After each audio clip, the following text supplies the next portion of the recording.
Este programa é patrocinado pelos amigos e parceiros do Ministério Joyce Meyer.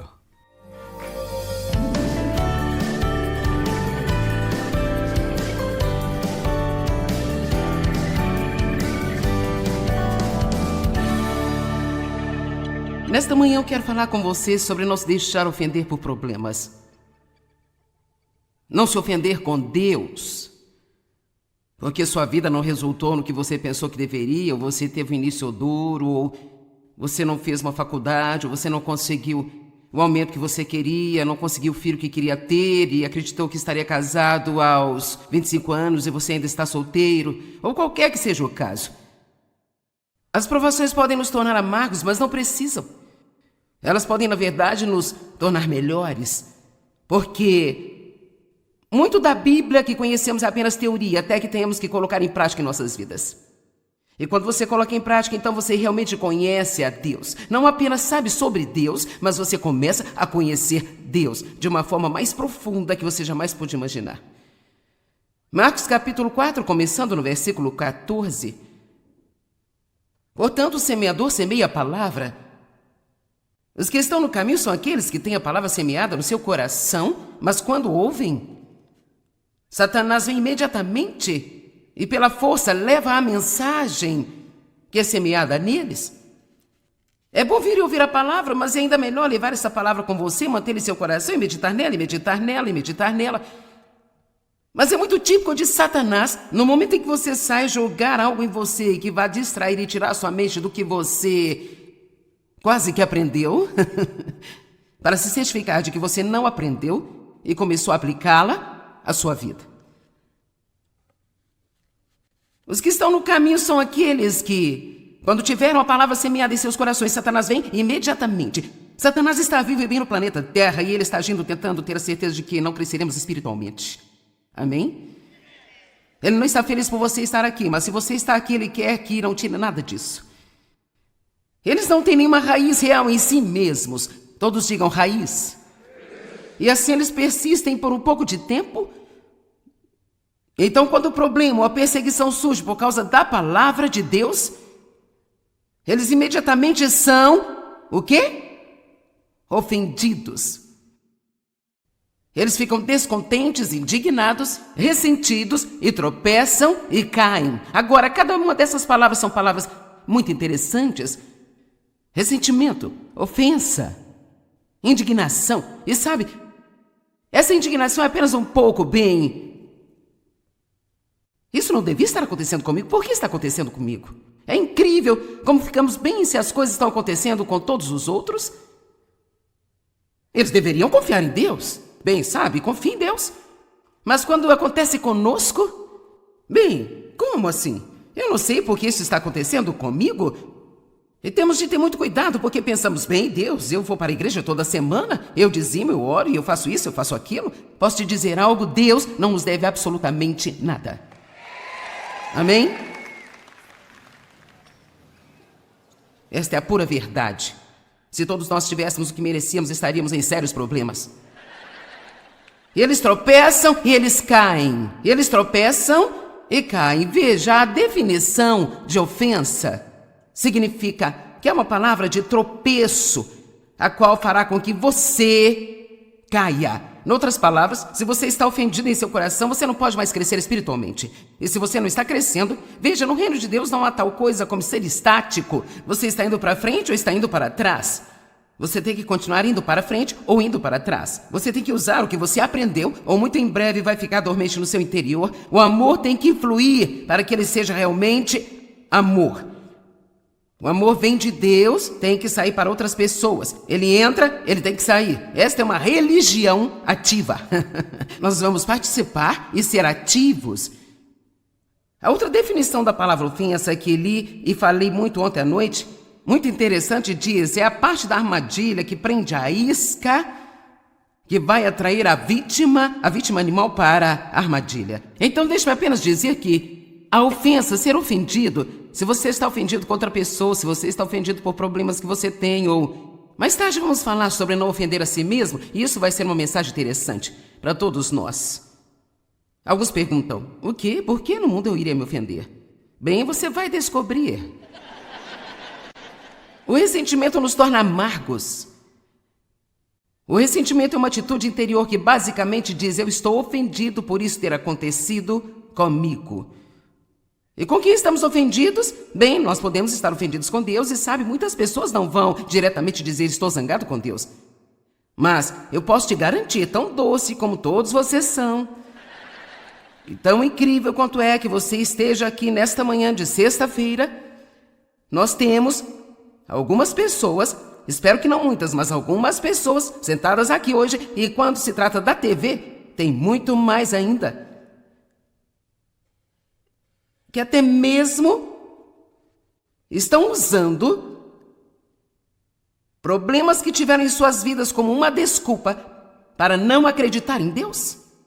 Sabe, a grande maioria das pessoas que não acredita, elas não acreditam porque não podem equilibrar em sua mente um Deus que nos ama com os sofrimentos que nós vemos no mundo todo. Bem, o sofrimento não é culpa de Deus, o homem fez isso e não Deus. Deus criou um mundo onde tudo seria maravilhoso.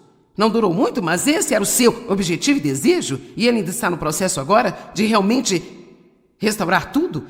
E assim, nós teremos problemas no mundo, vamos ter coisas pelas quais temos que passar, e não podemos ficar zangados com Deus, porque tudo na nossa vida não anda do jeito que nós queríamos. O melhor momento para confiar em Deus é quando você tem problemas. Do contrário, é apenas um sermão que você ouve, algumas escrituras que sublinhou em sua Bíblia.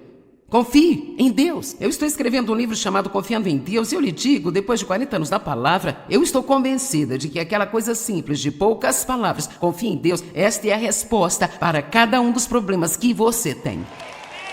De todos eles. Mas para isso você tem que acreditar que Deus é bom. O diabo é mau, Deus é bom. E mesmo se Deus não nos tirar de alguma coisa que nós sabemos que Ele poderia nos tirar de lá, e Ele nos deixar ficar mais tempo do que achamos que deveríamos ficar, nós confiamos que Deus tem um plano bem maior do que o nosso e que, em última análise, Ele não só vai trabalhar uma coisa boa em nós, mas Ele vai nos levar até um lugar melhor na vida, porque não desistimos dele passando pelos problemas.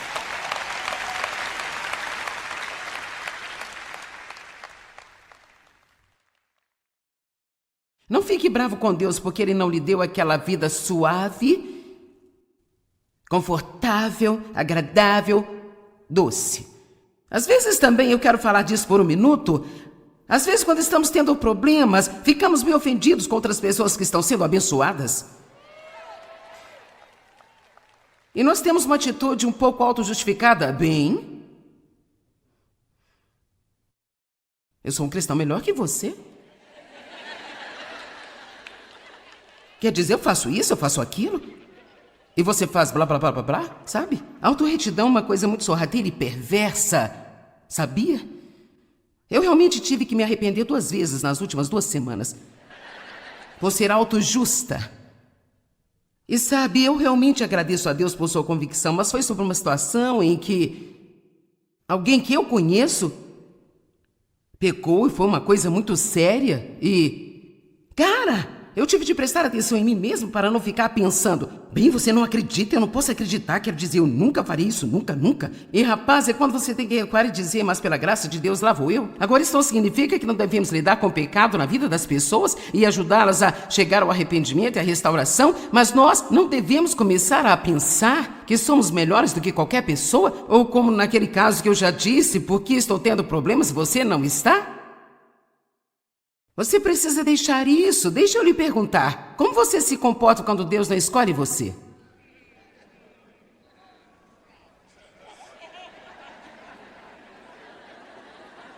Você queria ser a líder de adoração? E nem sequer foi escolhida como segunda voz? De fato, eles ainda tiveram a audácia de incumbir você, de se assegurar de que todas as pessoas da adoração tenham água para beber? Uau! Isso só pode ser um teste.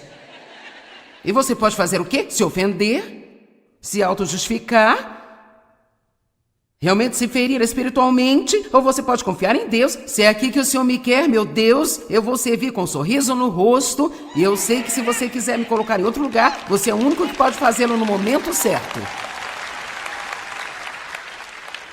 Vamos pensar em algumas situações da Bíblia que simplesmente me surpreendem. E sabe, Deus fez uma aliança com um homem chamado Noé. Noé construiu a arca, ele fez tudo o que Deus lhe pediu para fazer. Depois que a terra inundou e chegou a hora de Noé sair da arca, Deus disse: eu farei uma aliança com você, isso nunca acontecerá outra vez, a terra nunca será destruída como inundação, e eu vou colocar este arco-íris, este lindo arco-íris no céu, como uma promessa para você, para que cada vez que chover, você veja esse arco-íris e saiba que não precisa se preocupar, porque Deus não vai destruir a terra. Bem, Abraão, alguns capítulos depois, ele também faz uma aliança com Deus.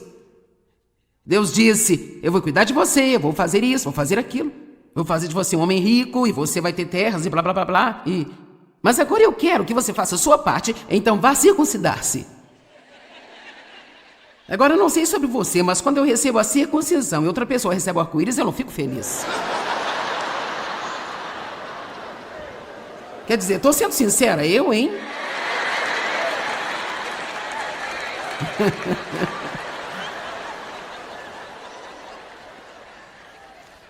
Bem, sabe, eu te digo o quê? Não entenda mal isso, mas Deus não foi muito fácil comigo também. Eu não só recebi um monte de livramentos milagrosos, eu tive que passar por todos eles. Isso costumava irritar-me porque eu via todas as outras pessoas bem... Mas eu entendo plenamente agora porque Deus me fez andar pelo caminho que Ele me fez andar, porque Ele quis que eu realmente entendesse, me relacionasse e experiencialmente com o que as pessoas estão passando, para que eu possa dar-lhes a esperança em suas batalhas de que vão vencer. Então escute-me, às vezes Deus deixará você atravessar alguma coisa que não faz sentido algum para você, expressamente com o propósito de usar você nesta área para trazer outras pessoas para a libertação no momento posterior em sua vida. Há muitas coisas no mundo que eu não entendo, mas eu tomei uma decisão quanto a isso. Deus é bom e eu confio nele. Deus é bom, eu vou confiar nele. Amém? Outro exemplo na Bíblia, 2 irmãs, Raquel e Lia. Agora, Raquel era a irmã bonita, era maravilhosa, uma mulher desejável, linda. A Bíblia diz claramente que Lia tinha os olhos bobos e fracos. O que significa basicamente que ela era irmã feiosa.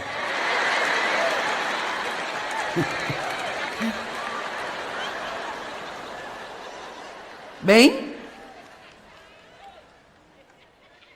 Lia conseguiu o homem e Raquel teve que assistir por 7 anos. Então Raquel entrou nisso. E Jacó casou com ela também. Eles tinham casamentos múltiplos naquela época. Pelo amor de Deus, não posso imaginar porque alguém iria querer mais do que um casamento.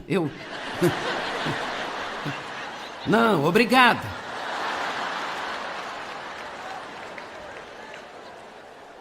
Então, ter filhos era extremamente importante para eles.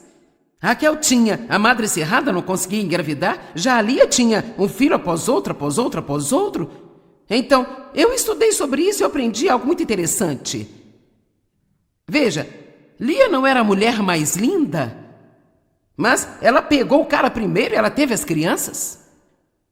Já Raquel era uma linda mulher, mas só conseguiu o cara depois, e finalmente, depois de muitos anos vendo Lia ter filhos, ela finalmente teve um filho. Todo mundo ganha algo e todo mundo não consegue algo. Então, você tem alguma coisa que alguém não tem, então não tem sentido ficar com ciúmes do que eles têm, que você não tem, porque você tem algo que eles não têm. Amém? Eu não consigo imaginar como era para os discípulos, sabe? Pedro, Tiago e João pareciam ter uma posição um pouco diferente com Jesus que o resto dos caras. Agora, eu não sei quanto a você, mas isso realmente teria me irritado bastante. E, sabe, eles foram os 3 que chegaram a subir no Monte da Transfiguração e os outros caras tiveram que esperar no pé da montanha. Agora, eu tenho certeza que esses 3 caras não eram tão espirituais a ponto de descer e simplesmente não querer fazer os outros se sentirem mal, não dizendo nada sobre o que eles viram lá no monte. Aposto que eles disseram: vocês não vão acreditar. Vocês não vão acreditar no que nós vimos lá em cima.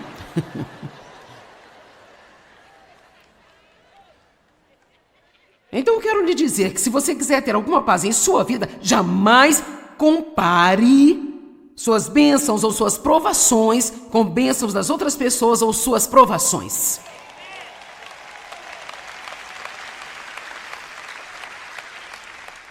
Hebreus 12, verso 15. Esta é uma escritura muito boa que realmente nos mostra o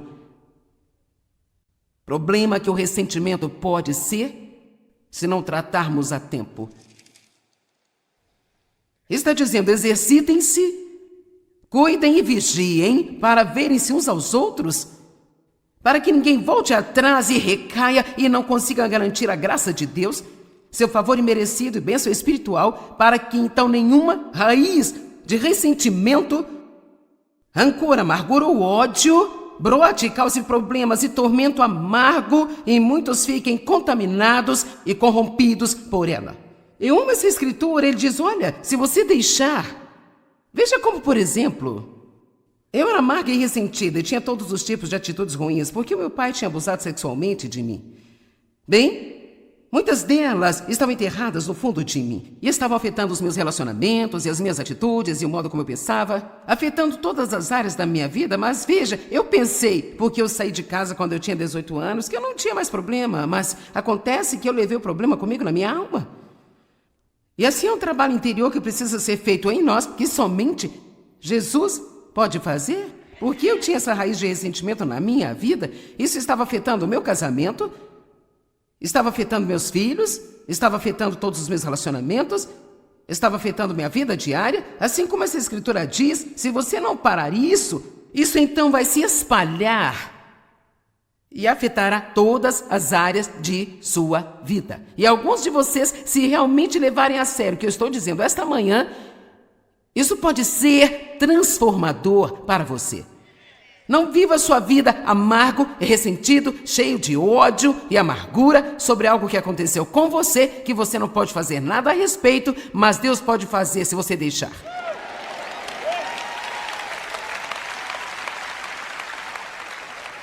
Agora, a Bíblia realmente nos diz, Deus teve o bom humor de nos dizer que as provações são boas para nós e nós devemos ficar animados com elas. É incrível como podemos ser espirituais quando tudo está bem. E como nós podemos ressuscitar este velho homem quando as coisas não estão tão boas. Deus quer que sejamos estáveis. Estáveis, estáveis, estáveis. Vou falar sobre estabilidade por um minuto. Eu era tão estável nos primeiros anos da minha vida. Eu nunca sabia como iria me comportar até que o diabo me tocasse.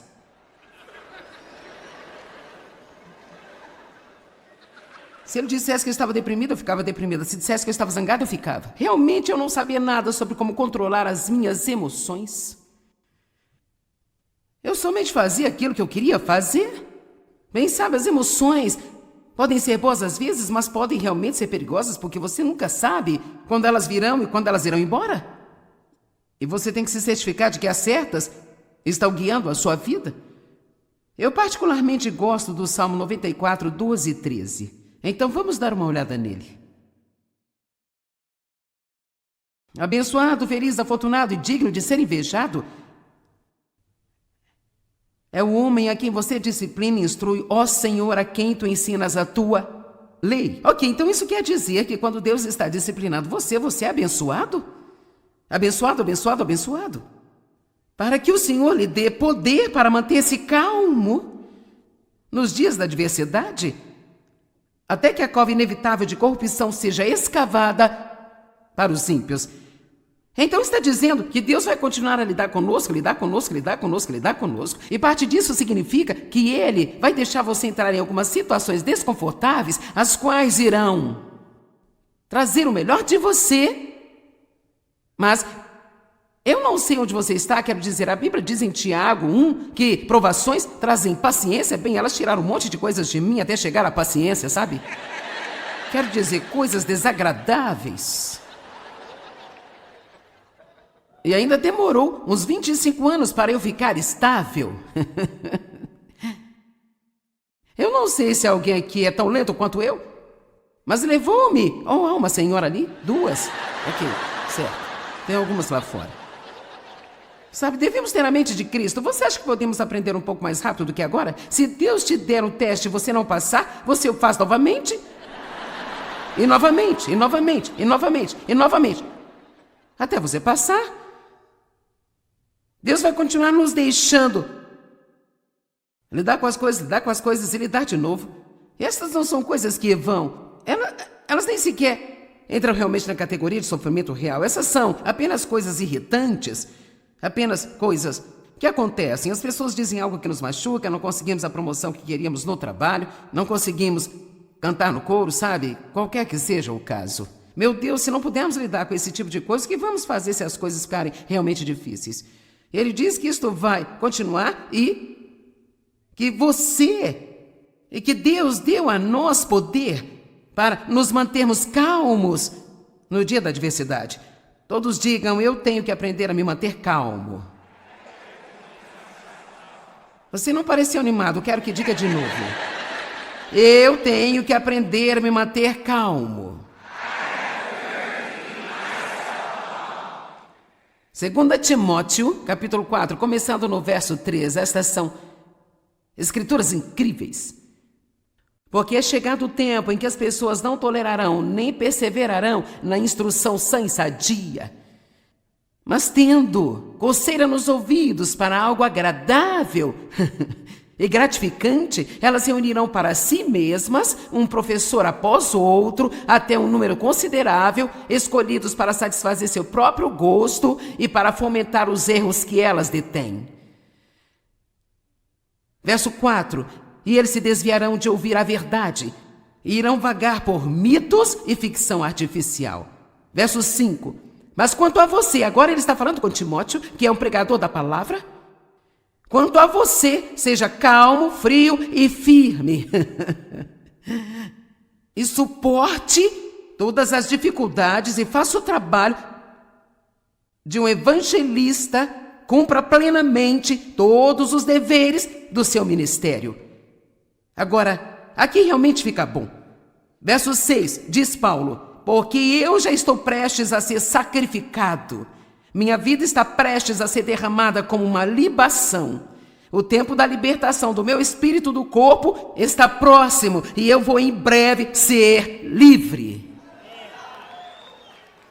Eu estou mais animada sobre isso do que você, eu acho, mas eu entendo o que ele está dizendo aqui. Ele diz, olhe, estar aqui nesta terra, nos tempos em que estamos vivendo e tentando servir a Deus, neste corpo carnal, não é sempre fácil. Nem sempre é confortável, nem sempre eu me sinto bem. Mas, rapaz, o dia está chegando, quando o nosso trabalho aqui estará feito e nós teremos uma libertação deste corpo e nós estaremos totalmente, completamente livres. E eu posso te dizer uma coisa, é aí que a vida começa. Bem, é muito importante para cada um de nós tomar a decisão de fazer o que é certo, mesmo quando a coisa certa ainda não está acontecendo a nós. 1 Pedro 2,23 diz, quando lançaram seus insultos contra Jesus, que o mestre não retaliou. E quando ele sofreu, ele não fez ameaças, mas ele, e eu amo isso, mas ele confiou a si mesmo aquele que julga justamente. E é uma boa escritura. De fato, eu amo a última parte dessa escritura tanto que eu escrevi com a minha letra e eu a tenho colocado na minha parede. E a Amplificada diz que ele confiou a si mesmo e todas as coisas, aquele que julga com justiça. Sabe, suas circunstâncias podem não ser justas, mas Deus é um Deus de justiça. Isso significa que ele sempre conserta as coisas que estão erradas. Pode levar tempo, mas ele sempre conserta as coisas erradas quando colocamos a nossa confiança nele. Obrigado, amigos e parceiros. Juntos, nós estamos compartilhando o amor de Cristo ao redor do mundo. Para saber mais, entre em contato conosco ou visite-nos online em joycemeyer.com.br. Junte-se a nós em parceria enquanto nós compartilhamos o amor de Cristo ao redor do globo.